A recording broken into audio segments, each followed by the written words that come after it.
सोचो, आप एक छोटा सा बिजनेस चला रहे हो, सब कुछ ठीक चल रहा है, कस्टमर्स खुश हैं, सेल्स अच्छी हो रही हैं और लाइफ स्मूथ लग रही है।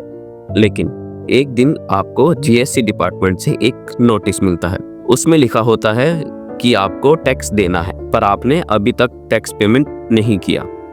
अब क्या होगा? यहाँ आता है जीएसटी का सेक्शन 78 पिक्चर में।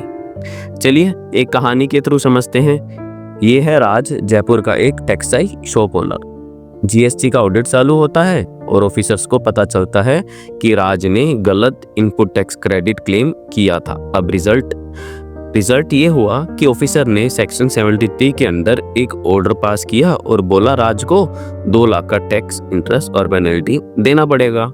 अब लॉ के हिसाब से सेक्शन 78 ये कहता है कि जब ऐसे ऑर्डर्स पास होते हैं सेक्शन 73 या 74 के अंदर, तो टैक्स पेयर्स को 3 महीने का समय दिया जाता है पेमेंट करने के लिए।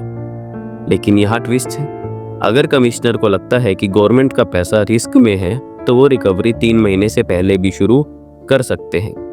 राज सोचता रहा कि उसके पास पूरे 3 मंथ हैं, लेकिन कमिश्नर ने देखा कि राज अपना माल दूसरे सिटी भेजने लगा है। उन्हें शक हुआ कि राज शायद पैसा रिकवर होने से पहले ही बिजनेस बंद करके भाग सकता है। तो कमिश्नर ने तुरंत एक्शन लिया और राज का बैंक अकाउंट अटैच कर दिया, यानी फ्रीज कर दिया। और ये सब हुआ सेक्शन 78 के पावर के अंडर। ये कहानी से हम एक इम्पोर्टेंट लेसन मिलता है।